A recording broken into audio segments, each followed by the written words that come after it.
Donc peut-être que la meilleure tablette graphique, c'est...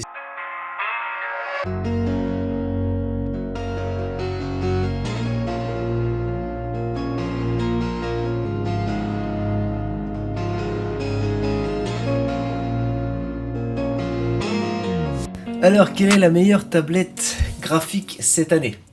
Quelle est la meilleure tablette graphique à acheter, à essayer, à utiliser au quotidien, à la maison, ou encore pour partir en voyage, ou pour aller chez le client en mission de retouche au studio de production?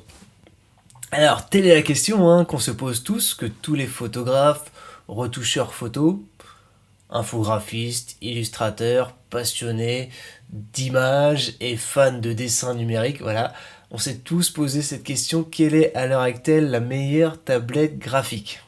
Alors personnellement, ça fait 15 ans que j'utilise des tablettes graphiques, déjà, et lorsque j'ai commencé, lorsque j'étais étudiant, j'ai rapidement investi sur une toute petite tablette graphique, vraiment toute petite, et ça s'est fait tout simplement sous les conseils de mon prof de caractère design. Je l'ai vu peindre. Et là, je me suis dit, ok, c'est ça qu'il me faut. Donc, petite dédicace à toi, Jérémy Mariel, si tu me regardes. À l'époque, lorsque j'étais étudiant en école de design, j'y passais vraiment toutes mes nuits. J'adorais ça. C'était un petit peu comme un jeu. Enfin, en tout cas, je le prenais comme un jeu. C'était mieux que de regarder un film. Et Dieu sait que j'aime les films. Et je trouvais ça encore plus divertissant que la console. Plus divertissant que FIFA, tu te rends compte?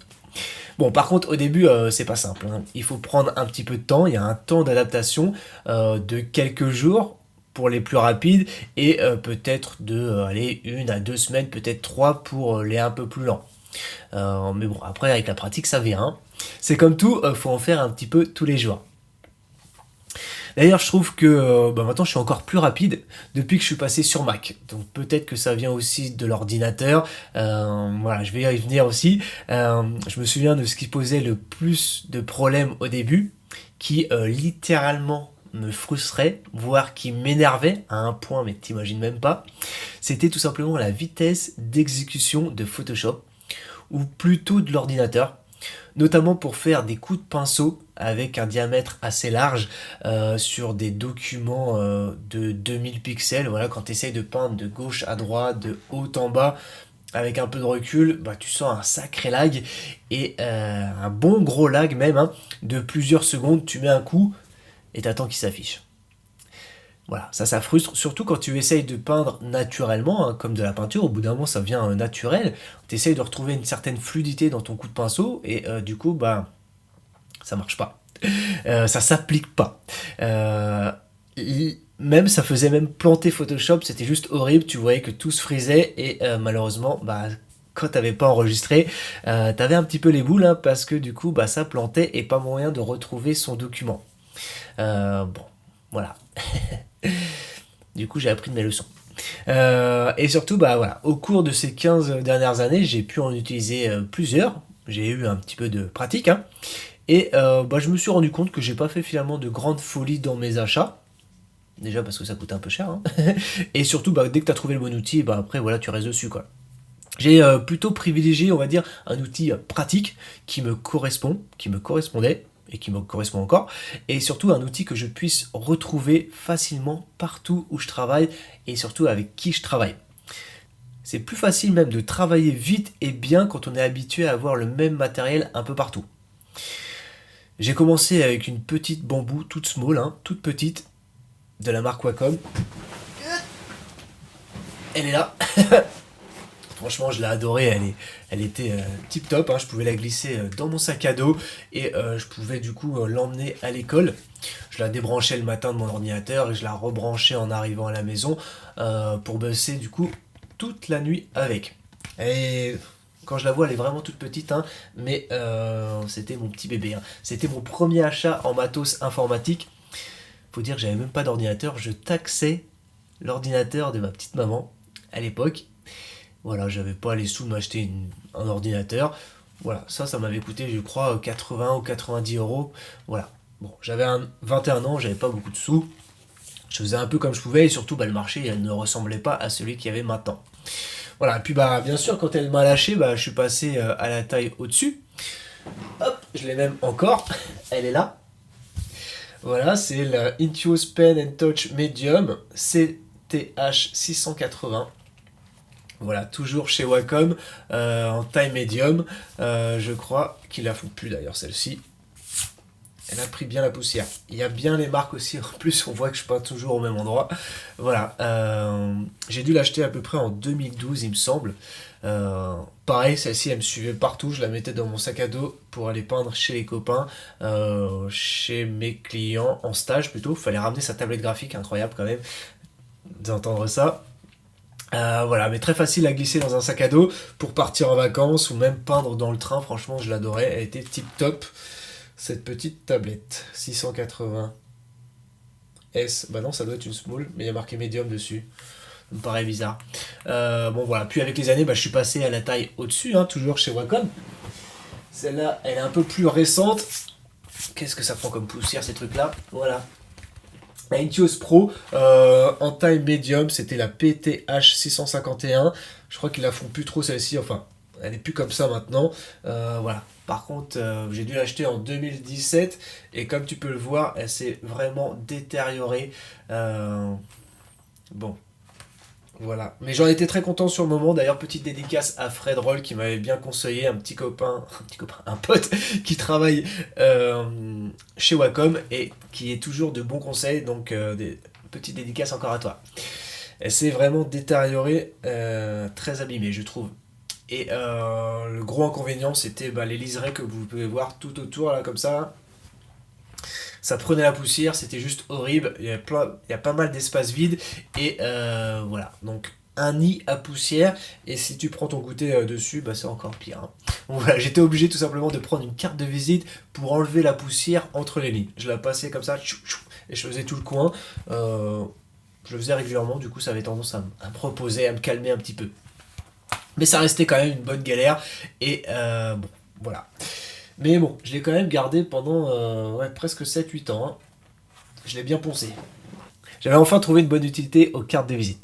D'ailleurs, qui encore donne des cartes de visite en 2024?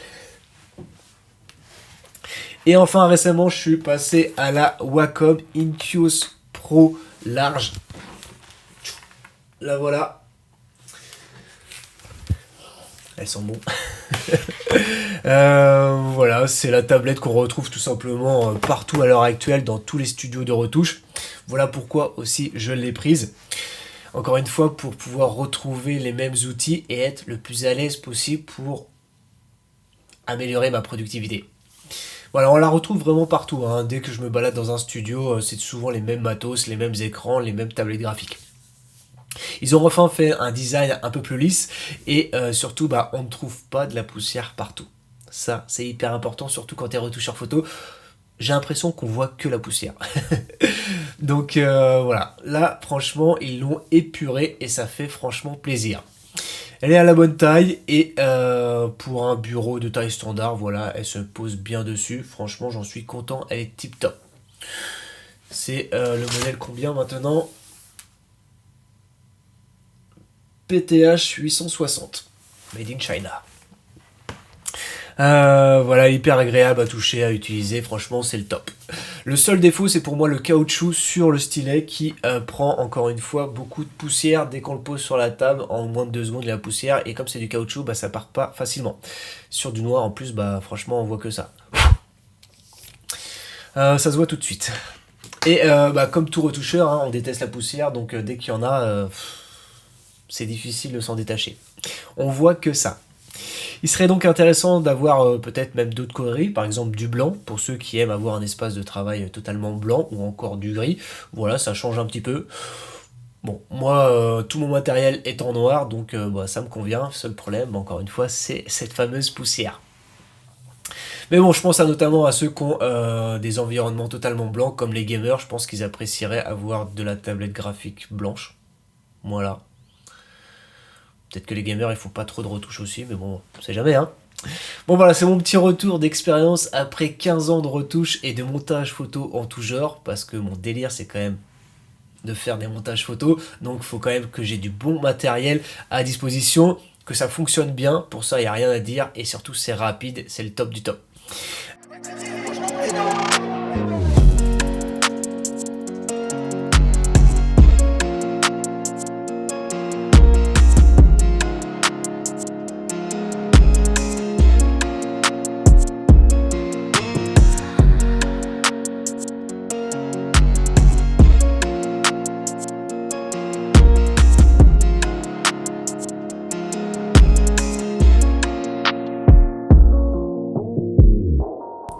Alors j'ai déjà testé les Cintiq Pro, mais honnêtement, j'ai pas encore investi dedans car je pense que c'est un outil premium et à l'heure actuelle, c'est le truc que tu vas pas retrouver chez le client. Donc ça aussi, j'aime bien retrouver le même matos quand je me déplace.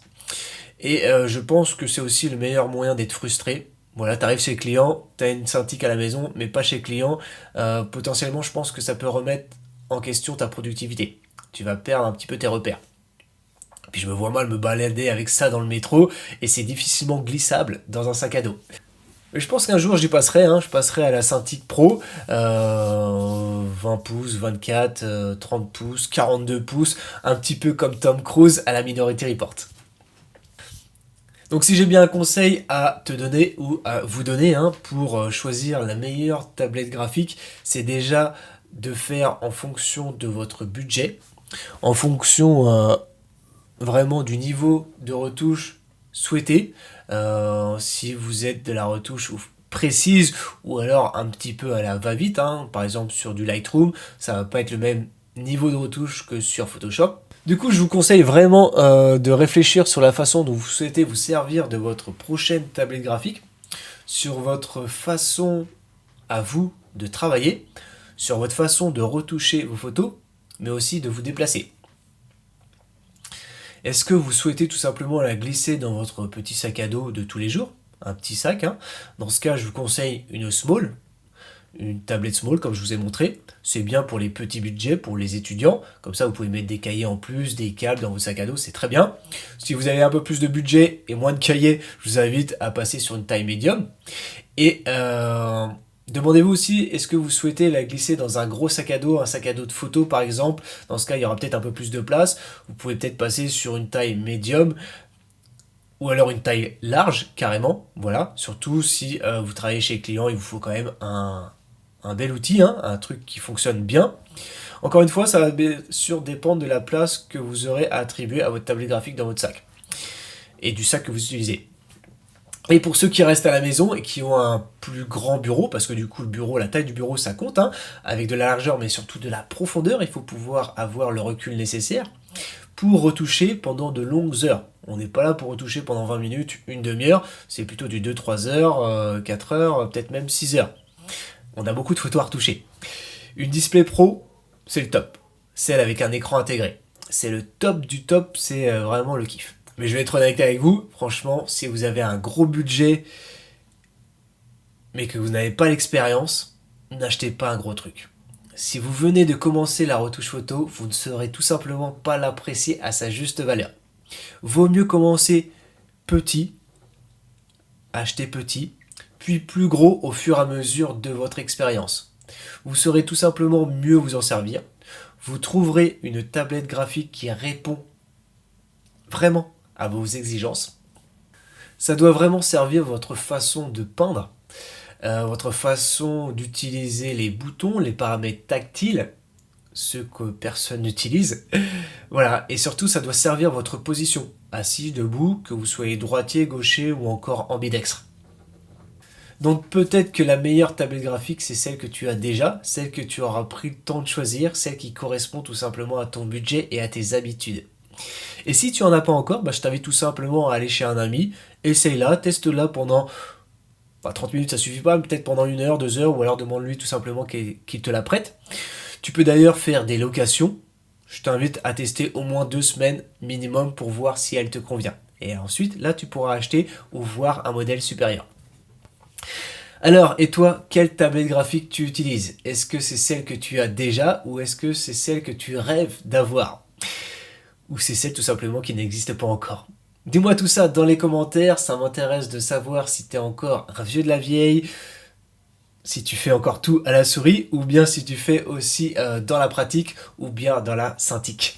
Et reviens aussi dans la description, je mets pas mal à disposition de ressources pour avoir un petit peu de lecture sur des articles, sur des techniques, sur des tutos, il y a des broches, il y a des packs, je mets plein de trucs à disposition, sers-toi. Mais bien sûr, un gros like sous la vidéo si celle-ci t'a plu, abonne-toi à la chaîne si c'est pas déjà fait. On se retrouve la prochaine fois pour une nouvelle vidéo. Allez, ciao et bonne retouche.